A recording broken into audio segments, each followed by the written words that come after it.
అంతేకాదు కనీ విని ఎరుగని రీతిలో అంబేద్కర్ గారి విగ్రహాన్ని వైఎస్ఆర్ కాంగ్రెస్ పార్టీ అధికారంలో ఉన్నప్పుడు విజయవాడ నడిబొడ్డులో సుమారుగా 250 కోట్ల రూపాయలు వెచ్చించి అద్భుతమైనటువంటి ఒక అంబేద్కర్ విగ్రహాన్ని అక్కడ ఆవిష్కరించడం జరిగింది. ఆవిష్కరించింది వైఎస్ఆర్ కాంగ్రెస్ పార్టీ. జగన్మోహన్ రెడ్డి గారు ఆవిష్కర్త జగన్మోహన్ రెడ్డి అని పేరు వేసుకున్నారండి.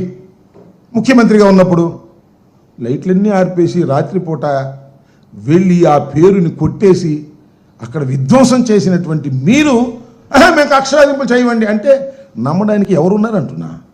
అన్ని దుర్మార్గమైనటువంటి కక్ష సాధింపుల చర్యతోనే ఈ 6 మాసాలు ప్రయత్నం చేస్తున్నారు మీరు.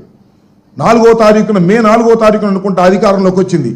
ఆ రోజు నుంచి ఈ రోజు వరకు కక్ష సాధింపులు తప్ప అభివృద్ధి లేదు, సంక్షేమము లేదు. టోటల్గా కక్ష సాధింపులే. ఇళ్ళ మీద దాడులు చేశారు, హత్యలు చేశారు, అఘాయిత్యాలు చేశారు, ప్రాపర్టీస్ ధ్వంసం చేశారు. ఊళ్ళు ఖాళీ చేసి వైఎస్ఆర్ కాంగ్రెస్ పార్టీ కార్యకర్తలు వేరే గ్రామాలకు వెళ్ళి బ్రతకవలసినటువంటి పరిస్థితి వాళ్ళ రాష్ట్రంలో ఏర్పడింది. ఇది కక్ష సాధింపు కాదా అంటున్నా. ఈ రోజు కూడా నేను మనవి చేస్తున్నా. ఈ రోజు కూడా కొన్ని గ్రామాల్లో పల్నాడులో కానీ రాయలసీమలో కానీ ఈ రోజు కూడా కొంతమంది రాక ఇతర ప్రాంతాల్లో నివసిస్తున్నటువంటి ఒక దౌర్భాగ్యమైనటువంటి పరిస్థితిని కల్పించింది మీ ప్రభుత్వం కాదా, మీరు కాదా నారా చంద్రబాబు నాయుడు గారు అని ఈ సందర్భంగా నేను చెప్పదలుచుకున్నా. అంతేకాదు ఇప్పుడన్నా చూసామండి ఐపీఎస్ ఆఫీసర్లు ఎవరు వీళ్ళందరూ చంద్రబాబు నాయుడు గారిని అరెస్ట్ చేసినప్పుడు ప్రభుత్వానికి సహకరించారనే ఒక డౌట్ ఉంటే దాని మీద యాక్షన్ తీసుకో, తప్పలేదు. వేరే ఏదో బాంబే నటి పేరు మీద ఒక కేసును తోడి దానిలో 3 ఐపీఎస్ ఆఫీసర్ని సస్పెండ్ చేశారు. కొంతమంది ఐపీఎస్ ఆఫీసర్లని అరెస్ట్ చేశారు. వారికి పోస్టింగులు లేవు. సస్పెండ్ అయిన వాళ్ళు కాదు, సస్పెండ్ కాని వారికి కూడా ఇంతవరకు పోస్టింగ్లు ఇవ్వాల. పోస్టింగ్లు ఇవ్వకోకుండా ఐపీఎస్ ఆఫీసర్ల మీద ఉద్యోగుల మీద కూడా కక్ష సాధించేటటువంటి పరిస్థితికి ఇవాళ మీరు ఉండి కక్ష సాధింపులు నాకు ఆ ఉద్దేశమే లేదు, నేను కక్ష సాధించేటటువంటి మనిషినే కాదు, నేను వివేకానందుణ్ణి, బుద్ధుణ్ణి, గాంధీ మహాత్ములు లాంటి వాడిని అని నువ్వు చెబితే నమ్మడానికి ఆంధ్ర రాష్ట్ర ప్రజానీకం సిద్ధంగా లేదు. ఎందుకంటే మిమ్మల్ని 40 సంవత్సరాల నుంచి మీ రాజకీయ జీవితాన్ని ప్రతి పేజీని చదివినటువంటి వ్యక్తులు ఈ ఆంధ్ర రాష్ట్ర ప్రజానీకం. ఏదో కొత్తగా వచ్చిన వాళ్ళు ఎవరన్నా నమ్ముతారేమో నాకు తెలియదు.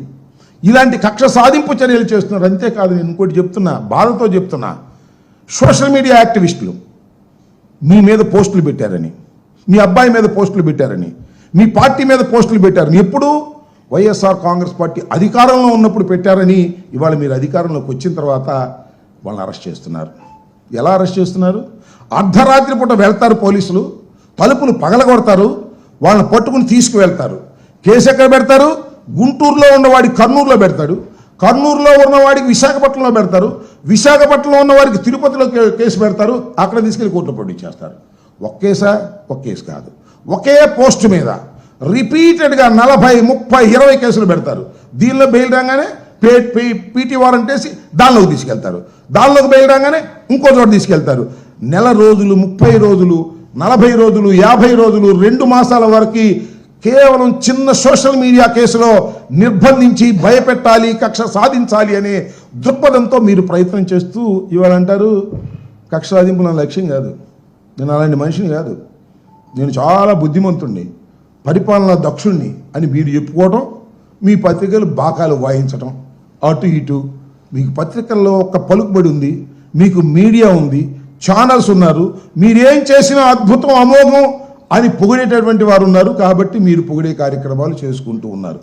మీ జీవితం అంతా కక్ష సాధింపులతోనే నడిచింది. అయితే మీది ఒకటి ఉందిలే, అందరూ మెచ్చుకోదగిన అంశం ఏంటంటే కక్ష సాధింపులంటే కనిపించవు బయటికి. మా ప్రాంతంలో చెబుతారు, మీ ప్రాంతంలో ఉందో లేదో, తడిగుడ్డలతో గొంతులు కోసేయటం, మటలు చేయటం ఉండవు, తడిగుడ్డలతో గొంతులు కోసేయటమే ఏకంగా. పోస్ట్ మార్టంలో కూడా దొరకదు, ఎక్కడ కొట్టింది అర్థం కానంత ఘోరంగా కక్షలు తీర్చుకునేటటువంటి స్వభావం కలిగినటువంటి వ్యక్తి నారా చంద్రబాబు నాయుడు గారు. ఏదైనా తన అధికారం కోసం ఎంతకైనా తెగించేటటువంటి వ్యక్తి.